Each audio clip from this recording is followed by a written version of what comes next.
मैंने fertiliser industry के बारे में बहुत सारी चीज हमने बताया था पिछली क्लास में हमने बहुत सारी चीज डिस्कस किया था। मतलब कितना परसेंट यहाँ पर हमारे कंट्री में हो रहा है, कितना आयात हो रहा है, कितना निर्यात हो रहा है, और उर्वरक आ जाने से हमारे क्रास में क्या इफेक्टेड पड़ रहे हैं। हमने इसके बारे में बहुत डीपली चर्चा कर लिया था, लेकिन कुछ कुछ पॉइंट रह गए थे जो इसके बारे में बताना चाहूंगा।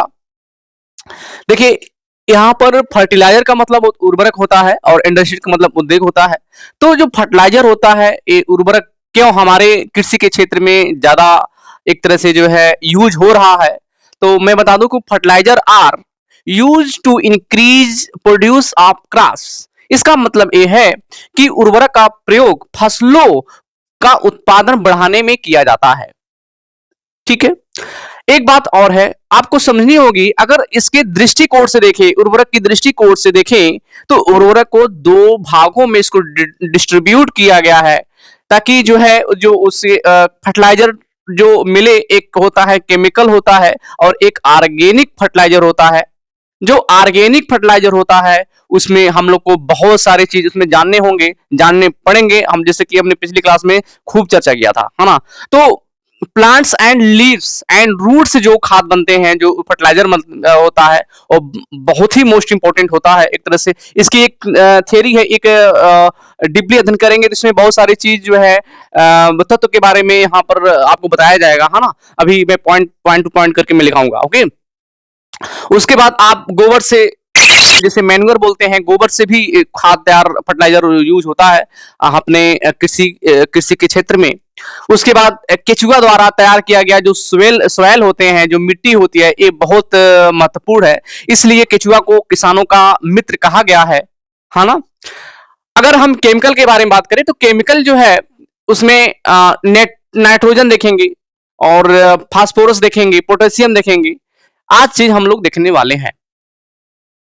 देखिए, एक चीज और है, मैं बता दूं कि एक समय था 1900, आप चले जाइए जो है 64-65 में, यहाँ पर बहुत सूखा पड़ गया था। तो सूखा पड़ जाने के कारण से सॉइल में कमी आ गया था, है ना। तभी तो जो है हरित क्रांति आई थी, है ना।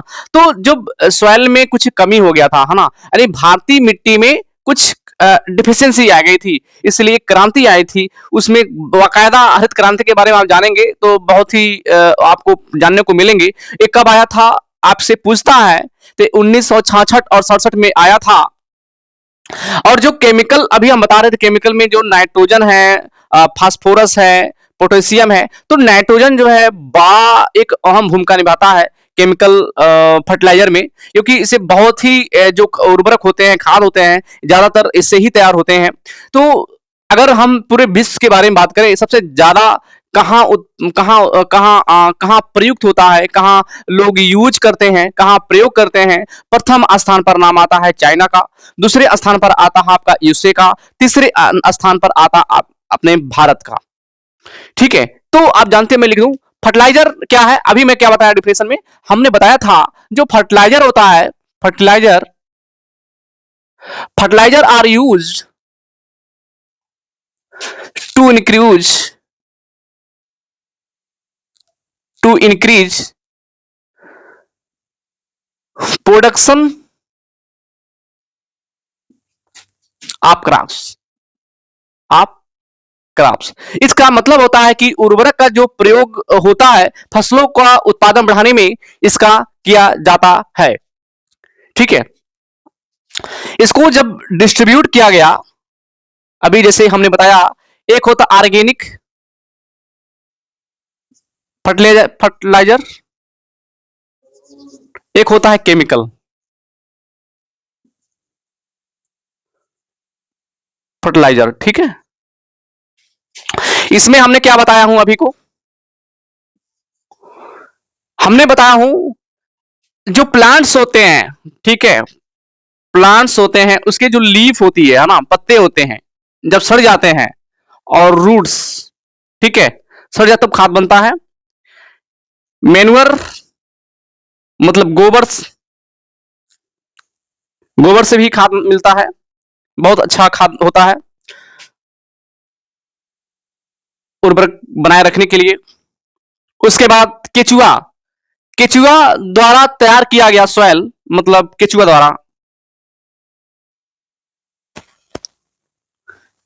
द्वारा तैयार किया गया सॉइल, ठीक है। और हमने इसमें क्या बताया है, हमने इसमें बताया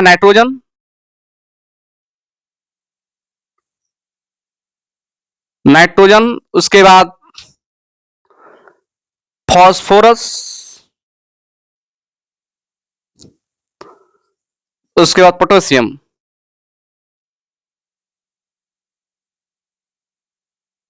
ठीक है। जो ये नाइट्रोजन होता है, ये नाइट्रोजन हमारे कृषि के क्षेत्र में 75% इसका यूज इस्तेमाल किया जा रहा है। अगर हम फास्फोरस का देखें तो इसमें 25% इस्तेमाल किया जा रहा है। एक चीज मैं बता दूं, जो नाइट्रोजन होता है, ये नाइट्रोजन से क्या बनता है, प्रयुक्त जो खाद होता है ये यूरिया बनता है, ठीक है। बड़ा इंपॉर्टेंट है यूरिया, ठीक है। यूरिया से आप मारते हैं अपने खेतों में तो फसल खूब अच्छे से तैयार होता है, ठीक है। एक चीज मैं बता दूं कि जो यूरिया है, यूरिया मोस्ट इंपोर्टेंट है, आपके पेपर्स में इसका अणुसूत्र पूछ लेता है कि इसका अणुसूत्र क्या है, ठीक है। जो इसका अणुसूत्र होता है NH2CO होता है। कभी कभी ये न पूछ करके रासायनिक नाम पूछ लेता है, जो रासायनिक नाम होता है इसका कार्बामाइड के नाम से इसे जाना जाता है आप अपने पेपर्स में। एक बात और है, अगर नाइट्रोजन के बारे में और जानने का प्रयास करें तो ये जो नाइट्रोजन है, यानी नाइट्रोजन, हम NI की बात कर रहा हूं, ठीक है, नाइट्रोजन, ठीक है। ये जो है चाइना में, मतलब चीन में सबसे ज्यादा इस्तेमाल कर रहा है, दूसरे स्थान पर USA और तीसरे स्थान पर इंडिया, ठीक है। इसके बारे में और थोड़ा सा हम चर्चा करें, जब भी हर क्रांति के बारे में अभी चर्चा करेंगे खूब अच्छे तरीके से, है ना। अभी मैं शुरू में कुछ बताया था, इस समय अब हम बताते हैं आपको। जो फर्टिलाइजर है, उर्वरक है, 45% ये क्या होता है, इंपोर्ट होता है, अन्य देशों से आता है, जैसे रसिया हो गया, USA हो गया, जापान हो गया, यहां से आयात होता है। और 55% तब तो 100% होगा, 45 55 तो 100% होगा। तो 45 हमने बता दिया अन्य देशों से होता है, इंपोर्ट होता है, आता है, आयात होता है। 55 जो परसेंट होता है, 55% होता है, वो अपने देश में, यानी प्रोड्यूस ऑफ इंडिया, यानी भारत द्वारा उत्पादन किया जाता है। सबसे पहली बार 1906 में फर्स्ट टाइम में फर्टिलाइजर प्लांट बैठाया गया था, कहां पर, तमिलनाडु में, तमिलनाडु के रानीपेट में फर्टिलाइजर प्लांट लगाया गया था। उसके बाद